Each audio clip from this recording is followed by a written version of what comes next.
माननीय आदरणीय को भी और उनके संयोजक आयोजक परिवार को भी बहुत बहुत धन्यवाद देते प्रणाम पहुंचे। आइए आप लोगों के बीच में एक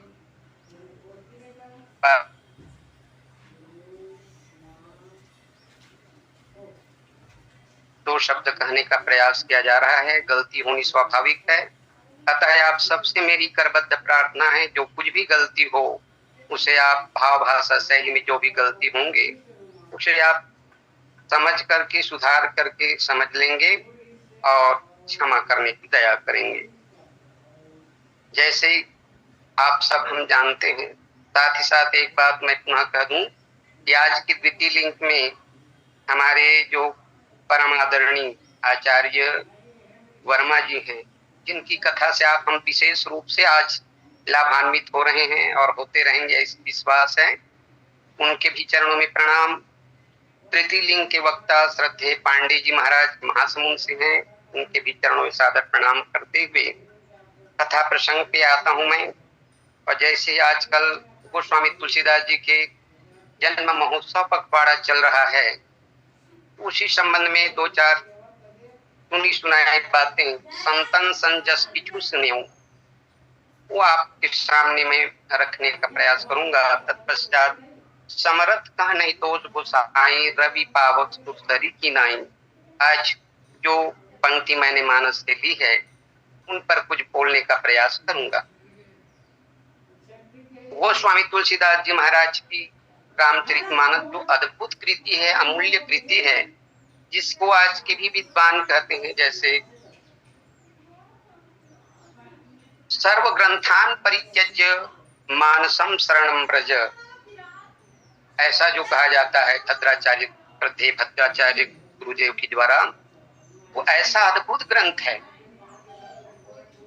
तुलसीदास जी और सूरदास जी महाराज समकालीन कवि हुए हैं।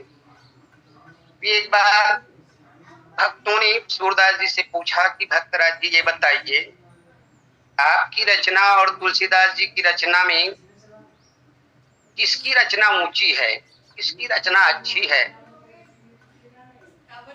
भक्त लोगों के आग्रह को सुनकर के सूरदास जी ने कहा, देखो भाई, आप लोग कविता की बात पूछ रहे हैं तो कविता तो मेरी अच्छी है।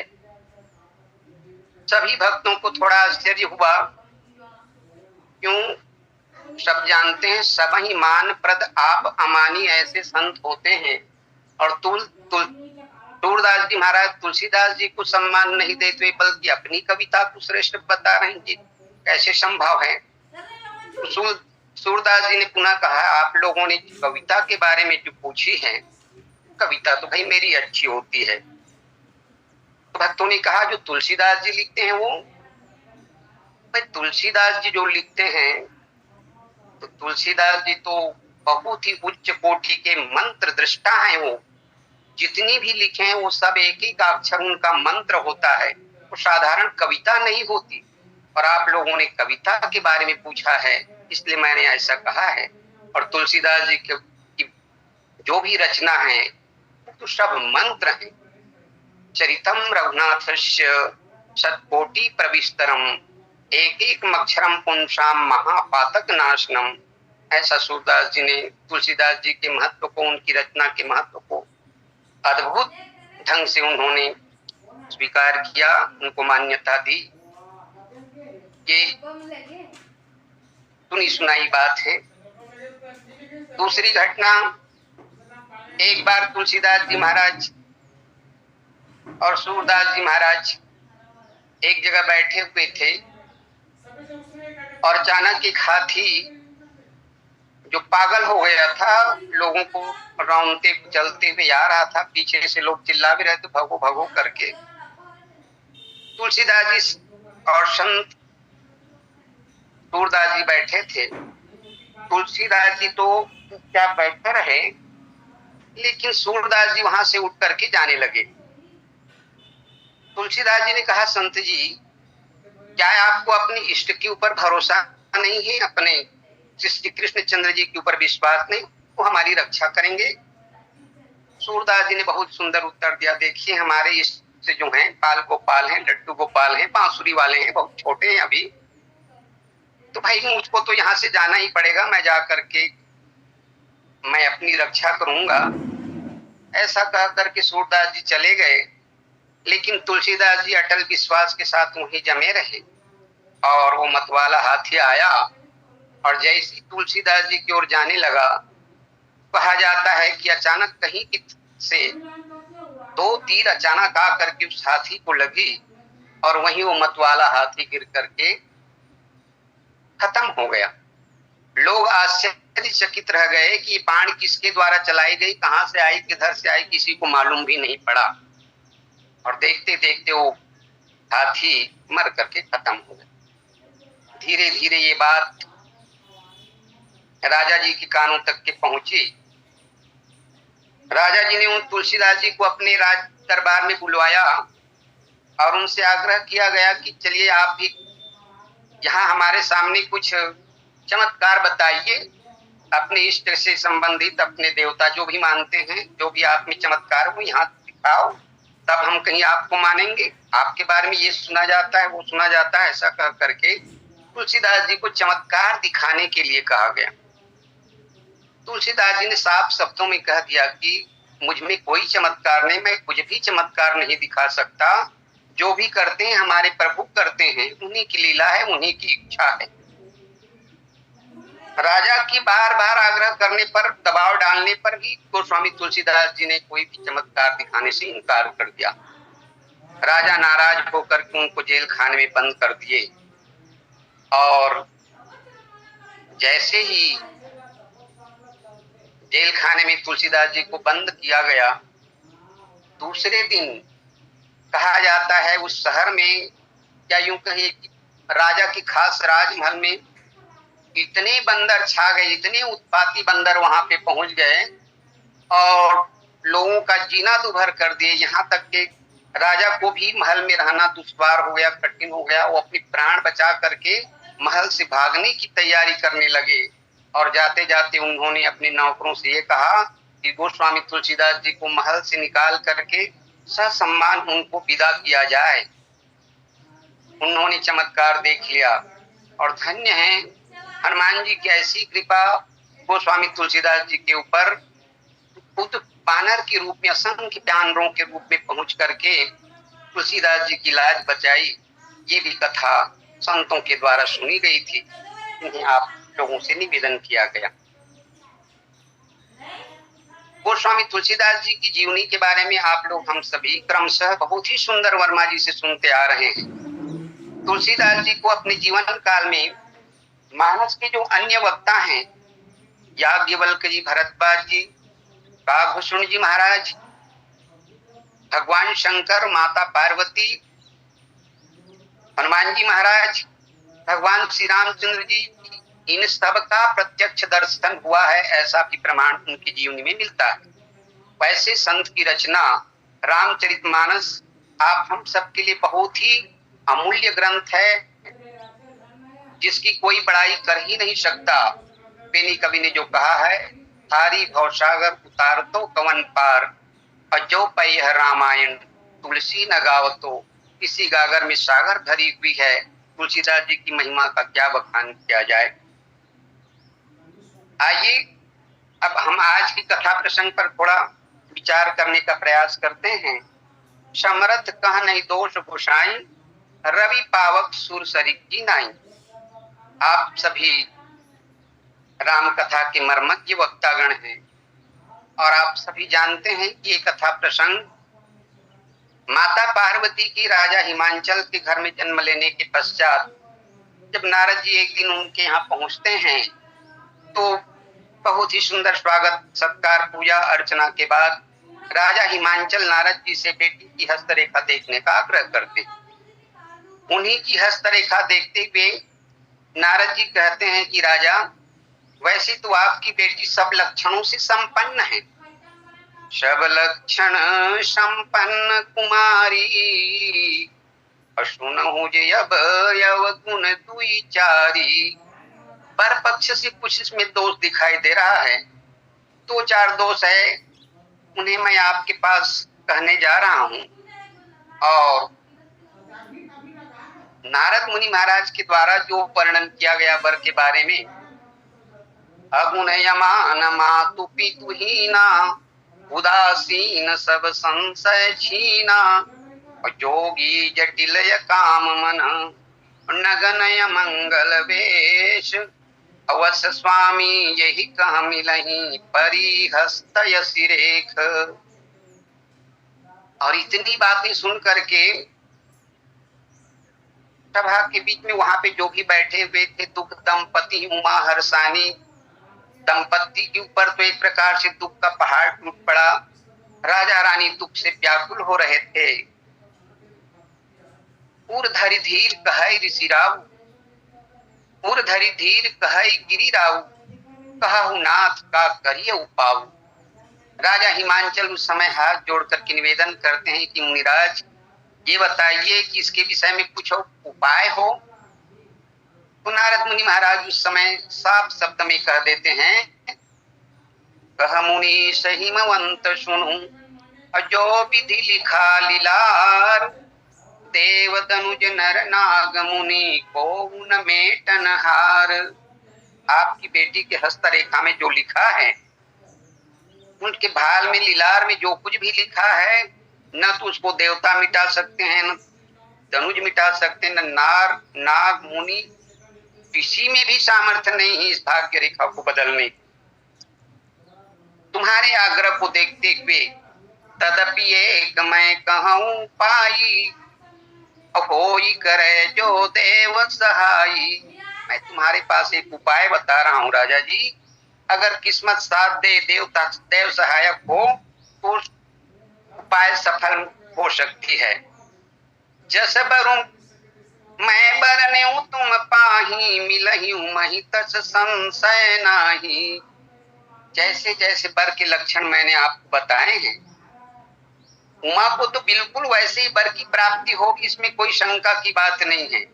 लेकिन जे जे बर के दोष बखाने, ते सब शिव पही मैं अनुमाने। मैंने भी अनुमान करके देखा है, इतनी सुंदर आपकी राजकुमारी के लिए ऐसे जोगी जटिल काम मन नहीं तो होना चाहिए, लेकिन अब किस्मत में लिखा है तो मिल करके रहेगा। लेकिन इतने सब लक्षण भगवान शंकर में भी सही सही मिलते हैं, बिल्कुल फिट मिलते हैं उसमें भी। जो विवाह शंकर सन होई, दोष गुण सम कह सब कोई। अगर ये शादी कहीं, संसार में तो ऐसे कितने जोगी जटिल काम मन हो सकते हैं, लेकिन ये शादी कहीं भगवान शंकर के साथ में हो जाए तो उनके पास में दोष गुण सम कह सब कोई। दोष भी जो दिखाई दे रहे हैं वो प्रत्यक्ष गुण ऊपर करके उसमें विराजते हैं। तो दोष भी गुण कैसे हो जाते हैं, इसको उदाहरण के रूप में नारद जी महाराज राजा हिमांचल को समझाने का प्रयास किए हैं। देखिए 4 उदाहरण देते हैं वो। सबसे पहले भगवान विष्णु श्री हरि जी जो शेष साई हैं, शेष की सैया में सोए रहते हैं, उनका उदाहरण दे करके कहते हैं, जो यही सेज शयन हरि करई, अबुध कछुति न कर दोषन धरही। भगवान श्री हरि शेष की सैया में सोए रहते हैं, उनको कोई व्यक्ति संसार में दोषी नहीं मानता। वैसे सर्प के नजदीक भी जाना नहीं चाहिए, वो त्याज्य है। जितने भी त्याज्य विषय में तुलसीदास जी महाराज विनय पत्रिका में कहते हैं, शत्रु मित्र मध्यस्थ 3 ये मन किन्हे बौराई, तो त्यागन ग्रहण उपेक्षणीय अहि हाटक और तृण की नाई। अहि हमेशा त्याज्य है, उनसे दूर रहना चाहिए। और एक नीतिकार का तो यहाँ तक के कहना है, जिस घर में अगर सर्प घुस जाए और घर वाले को पता चल जाए कि हमारे घर में जहरीला सांप घुस गया है, तो रात्रि में उसको बेखौफ होकर के नहीं सोना चाहिए, निद्रा में नहीं सो जाना चाहिए। क्यों? नीतिकार कहते हैं कि दुष्टा भार्या सठम मित्रम भृत्यश्च उत्तरदायक, स सर्पे गृहे वासो मृत्युरेव न संशय। स सर्पे गृहे वासो, सर्प घुसा हो और निर्भूल होकर के आप उस मकान में सो रहे हैं, तो सचमुच में आप अपनी मौत को आमंत्रण दे रहे हैं। मृत्यु रेवन संशय, इसमें मृत्यु होती कोई संशय की बात नहीं है। अब ऐसे शेष की सैया में भगवान विष्णु राज दिन विराजित रहने ऐसे त्याज्य को फिर भी उनको संसार में कोई दोष नहीं देता। क्यों? समर्थ का नहीं दोष गोसाई, वो सामर्थ्यवान है, उसमें ऐसी ताकत है, उसमें प्रभुता है, चाहकर भी शेष उनका कुछ भी बिगाड़ नहीं सकते। वे बेखौफ हैं, समर्थ हैं। दूसरा उदाहरण सूर्य भगवान और अग्नि देवता का उन्होंने उदाहरण दिया। फानु कृषानु सर्वरस खाई, तिनका मंद कहत को नाही।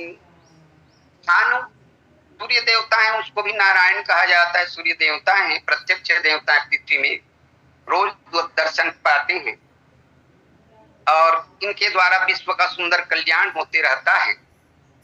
ये भी बहुत ही तेजवंत है, इनको भी लघु करके कभी भी नहीं मानना चाहिए। ऐसे एक वचन में आए, मानस की एक पंक्ति है, तेजवंत लघु गनी अनरानी, रवि मंडल देखत लघु लागा, अब उदय तास त्रिभुवंतम भागा। ये सामर्थ्य है सूर्य नारायण भगवान में, जिनके उदय मात्र से ही पूरे तीनों लोक की अंधकार दूर हो जाती है। और सूर्य नारायण भगवान ऐसे प्रत्यक्ष देवता हैं जो सिर्फ हमारे प्रणाम करने से ही बड़े प्रसन्न हो जाते हैं और हमें आरोग्य की प्राप्ति करा देते हैं।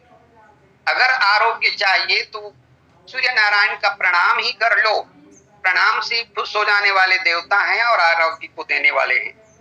तो ऐसे सूर्य भगवान।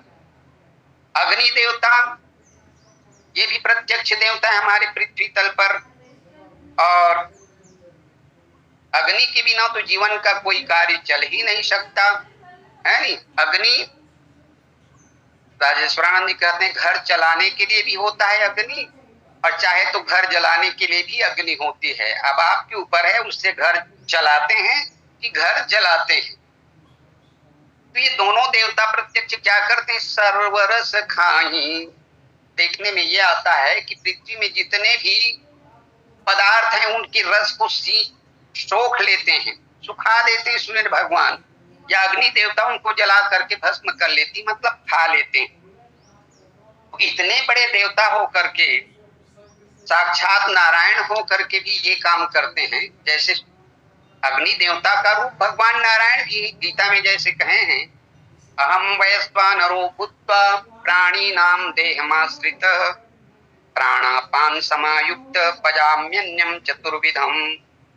पचाम्यन्नम चतुर्विधम, जो भी व्यक्ति 4 प्रकार से पदार्थों को खाता है, मैं उनके शरीर में वैश्वानर रूप अग्नि हो करके उनको पचाने का काम करता हूँ।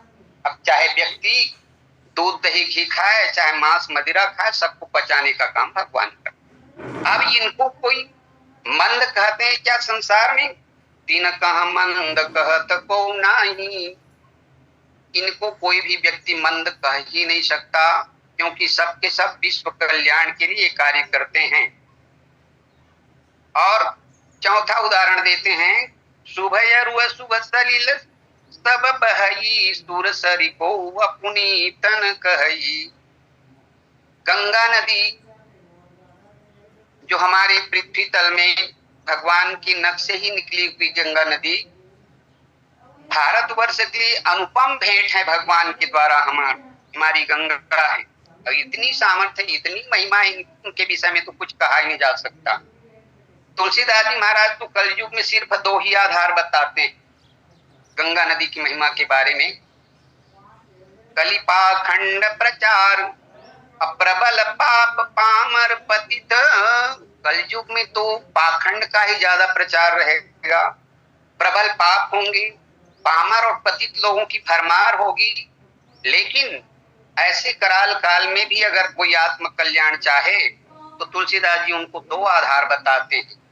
तुलसी उभय आधार, राम नाम सुर सरि सलिल। कलयुग में भी 2 प्रबल आधार हैं, भगवान श्री रामचंद्र जी का नाम और गंगा मैया का जल, इस सुरसरी का जल। इतनी महिमा है गंगा मैया। पापी से पापी व्यक्ति क्यों न हो, काहू ने न तारे दिन ही तुम तारे, और जेते तुम तारे तेते नभ में न तारे। किसी कवि के द्वारा कहा गया है, आपने ऐसे ऐसे पापियों का उद्धार किया और इतने पापियों का उद्धार किया है, तार दिया आपने, जितने आसमान में तारे भी नहीं होंगे उतने पापियों को आपने तार दिया है। तुलसीदास जी महाराज कवितावली में भी बहुत सुंदर पद लिखते हैं, देव नदी कह जो जन जान, अब किए मनसा कुल कोटि उधारे। देव नदी कह जो जन जान, किए मनसा, गंगा नदी में जाने के लिए, स्नान करने के जाने के लिए, दर्शन करने जाने के लिए जो कोई मन में संकल्प कर ले, सही संकल्प कर ले, तो कुल कोटि उधारे। ये तुलसीदास जी का वाक्य है। और देखती हैं झगड़े सुर नारी, स्वर्ग की अप्सराएं उनको वर्णन करने के लिए आपस में झगड़ा करना शुरू कर देती। असुरेश बनाई विमान संवारे, उनकी स्वागत के लिए, आगवानी के लिए इंद्रदेव जी उनको पधराने के लिए, स्वागत के लिए विमान की तैयारी करना शुरू कर देते हैं। पूजा के साज बिरंची रचे, तुलसी जो महात्म जान निहारे। साक्षात ब्रह्मा जी उनकी आगवानी में उनकी पूजा करने के लिए ललायत रहते हैं, पूजा की थाल लेकर के उनके स्वागत के लिए तैयार रहते हैं। ये गंगा मैया की महात्म है। ओक किनियु परी हरि लोकहि, अबिलोकत गंग तरंग तिहारे। और कोई जाकर के देख लेता है, गंगा मैया का दर्शन मात्र कर लेता है, तो फिर ओक किनियु परी हरि लोकहि, उस सौभाग्यशाली जीव के लिए, ऐसे पुण्यात्मा के लिए हरि लोक में, भगवान के वैकुंठ लोक में भवन बनना शुरू हो जाता है, नींव डलना शुरू हो जाता है। ऐसा तुलसीदास जी महाराज कवितावली में गंगा मैया का अद्भुत वर्णन किया। ये आइए, पद्माकर नाम के भी कवि हुए, बहुत सुंदर उनकी एक रचना है गंगा मैया के संबंध में। पद्माकर कवि कहते हैं कि एक बार किसी पापी को यमदूत मार करके ले जा रहे थे, अपनी पास में बांध करके ले जा रहे थे। वो एक पापी धूत, अमरियो ताही जमदूत, अब बांधी लियो मजबूत, फांसी ताके गल में। उसके गले में फांसी का फंदा डाल करके उसकी आत्मा को निकाल करके यमदूत ले जा रहे। ऐसे ही उड़ाए गंगा न्याय को उका गया है। ठीक उसी समय देव संजोग से कोई कौवा गंगा नदी में स्नान करके या डुबकी लगा करके पानी पी करके आसमान में उड़ते हुए जा रहा था उनसे ऊपर। परन से रेणुकण की ज्योता के तल में, और उसके फड़फड़ाने पर पंख में उसके गंगा मैया की जो रेती गिरी हुई थी, पर लगी हुई थी, वही गिर करके उस पातिव्रती के सिर में पड़ जाता है। परसत ही रेणुता की शीश गंगाधार कढ़ी, और जैसे उस पापी जीव के शीश में, उसके मस्तक पर, सिर पर गंगा मैया की रेती पड़ी, तो गंगाधार ऐसी बढ़ी पूरी पूरी जलहल में। उनके पातकी के सिर से ही गंगा मैया प्रकट होकर के यमदूत को डरा करके सीधा यमपुरी में धावा बोल देती है। और देखी विकल वह जम भागे, उनको आते हुए देख करके, विकराल रूप गंगा मैया का देख करके यमराज जी अपने आसन को छोड़ करके भागने लगे। विकल वह यम भागे, और चित्रगुप्त यमदूत पीछे भागे भागे। आगे आगे उनके यमदूत लोग भाग रहे हैं, पीछे यमराज जी भाग रहे हैं, और सबसे पीछे में चित्रगुप्त पीछे भागे कागद बगल में। पद्माकर कवि जी कहते हैं कि चित्रगुप्त भी अपनी पोथी पन्ना दबा करके, बगल में दबा करके वो भी पीछे पीछे भाग रहे हैं। कि गंगा मैया का कोप बर्दाश्त नहीं कर पाने के कारण यमपुरी में तहलका मच गई गंगा मैया की कोप से। ले दे करके गंगा मैया को प्रार्थना करके शांत किया गया, और जैसी शांत हुई गंगा मैया, उन्होंने, यमराज ने एक आवश्यक मीटिंग रखी उसी दिन, यमदूतों को बुला करके, चित्रगुप्त को बुला करके उन्होंने साफ शब्दों में आदर्श दिया, गंगा की चरित्र लगी भाग्यो यमराज कहे एरे चित्रगुप्त मेरे हुक्म में कान दे। ऐ चित्रगुप्त, आज से नया आदेश सुन लो, ठीक से सुन लो इसको। देखो यह देव नदी देव यह किन्न याते, तो दूतन बुलाई के विदा के बेगी पान दे।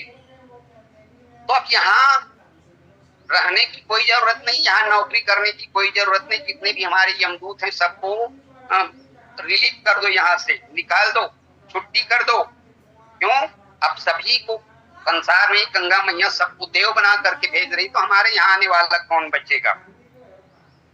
कहे पद्मा कर नरक सब मूंद करी, नरक के दरवाजे को बंद कर दो, मूंदी दरवाजे को तजिया ठान दे। सभी को बंद करके अपना भी बोरिया बिस्तर बांध लो, तुम अपना भी छोड़ो नौकरी।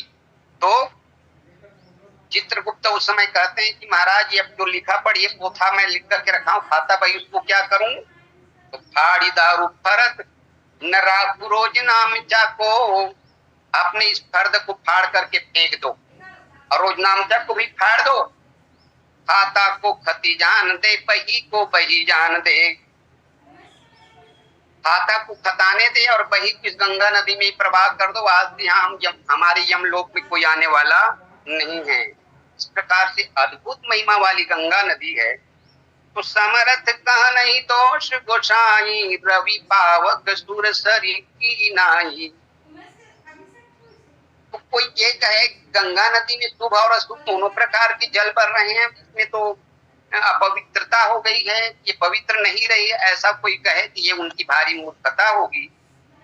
आज तक के ऐसा कोई कह ही नहीं सकता।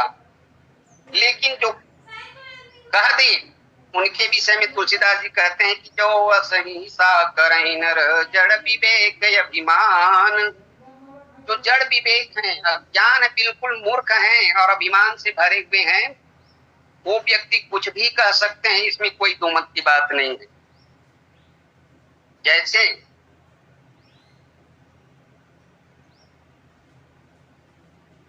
तुच्छ से तुच्छ व्यक्ति अपने आप को ऊंचा समझता है, निकृष्ट से निकृष्ट व्यक्ति, दुष्ट व्यक्ति अपने आप को ऊंचा समझते हैं, और सज्जन से सज्जन व्यक्ति के ऊपर भी आरोप लगाने में नहीं चूकते हैं। तुलसीदास दोहावरी में सुंदर पद लिखते हैं, ठाढ़ो द्वार न दे सके तुलसी जे नर नीच। अपने दरवाजे आए हुए भिखमंगे को एक रोटी भी देने की इनमें हिम्मत नहीं है, एक मुट्ठी चावल भी जिनको देने की कोई हिम्मत नहीं है। और निंदा किसी करते हैं तो निंदहि बलि हरिचंद को काकियो करण दधीचि। ऐसे दुष्ट व्यक्ति भी जिनको दान देने की नया पैसा भी सामर्थ्य नहीं है, जिनके भावना ही नहीं जिसके मन में, ऐसा व्यक्ति भी अगर निंदा पे तुल जाए तो निंदा ही बलि हरिचंद को, महाराज बलि की निंदा करने में नहीं चूकते, हरिश्चंद्र जी की निंदा करने में नहीं चूकते, और कहेंगे कहा क्यों कर्ण दधीची। वो कर्ण कौन सा दानी था, वो दधीची कौन सा दानी था हमारे सामने। तो निंदा करने वालों की भी कमी नहीं रहती संसार में। मूर्ख व्यक्ति ऐसा कह दे तो कोई अतिशयोक्ति नहीं होगी, उनके लिए ये कोई नई घटना नहीं होगी। लेकिन ऐसे मूर्ख व्यक्ति, अभिमानी व्यक्ति के किसी सज्जन के ऊपर या किसी देव के ऊपर, किसी भगवत सत्ता के ऊपर अगर कोई इस प्रकार से लांछना लगाए तो उनकी महिमा में तनिक भी अंतर नहीं आती, नया पैसा का अंतर नहीं आता। तुलसीदास जी महाराज दोहावली में पुनः एक दोहा बहुत सुंदर, तुलसी देवल देव को और लागे लाख करोड़ी। तुलसीदास जी महाराज कहते हैं कि जैसे कोई देव स्थान है, देवालय बना हुआ है, लाखों करोड़ों खर्च करके, जैसे आजकल अयोध्या में राम मंदिर की चर्चा है, पूरे विश्व में चर्चा का विषय बना हुआ है, केंद्र बना हुआ है, सभी लाल आए थे कब रामलला जी का दर्शन हो। ऐसे भव्य मंदिर का जो निर्माण होने जा रहा है, ऐसे मंदिर में जहाँ लाखों करोड़ों रुपए खर्च करके बनाया गया हो, तुलसी देवल देव को लागे लाख करोड़ी, अब का गया भागे हगी भरियो महिमा भई की थोरी। और उस पर के कोई कौवा उड़ते हुए आए और उसके छत पर कंगूरे पर बैठ करके वहां विष्टा कर दे, बिक कर दे, क्या मंदिर की महिमा में कुछ अंतर नया पैसा को होगा? उसकी महिमा में कुछ कमी आएगी? बिल्कुल नया पैसा का अंतर आने वाला नहीं। उसकी भव्यता, उसकी महात्म में कोई अंतर नहीं हुआ। इसी प्रकार से दुष्ट व्यक्ति, अभिमानी व्यक्ति किसी के ऊपर लांछना कर दे तो भी उस सज्जन व्यक्ति का, हमारे देवताओं का किसी प्रकार से कुछ बिगाड़ नहीं होता। परहि कल्प भरी नरक महा जीव की समान। तुलसीदास जी महाराज कहते हैं, ऐसी निंदा करने वाली व्यक्ति, जड़ बुद्धि वाले मूर्ख व्यक्ति, अभिमानी व्यक्ति, जो एक साधारण जोगी जटिल अकाम मन कोई पृथ्वी में घूम रहा हो, ऐसे की तुलना भगवान शंकर से कोई करे तो जीव की समान, जीव के समान कहीं कोई जीव हो सकता ही क्या? कभी भी नहीं हो सकता। जीव और शिव में क्या अंतर होता है? मानस में हमारी एक जगह प्रश्न आया है, हम लखनलाल जी भगवान से पूछते हैं कि इस पर जीव भेद प्रभु शकल कहु समझाए, जाते हुए चरण गति शोक मोह भ्रम जाए। भगवान उसके उत्तर में कहते हैं कि माया ईश न आप कहाँ जान कहिए सो जीव। जो व्यक्ति न तो माया को समझ पाता है, न अपने आप को समझ पाता है, न ईश को समझ में पाता है, ऐसा व्यक्ति जीव होता है। बंध मोक्ष प्रद सर्व पर माया प्रेरक जीव। ये शिव की उपाधि होती है, बंध और मोक्ष प्रद।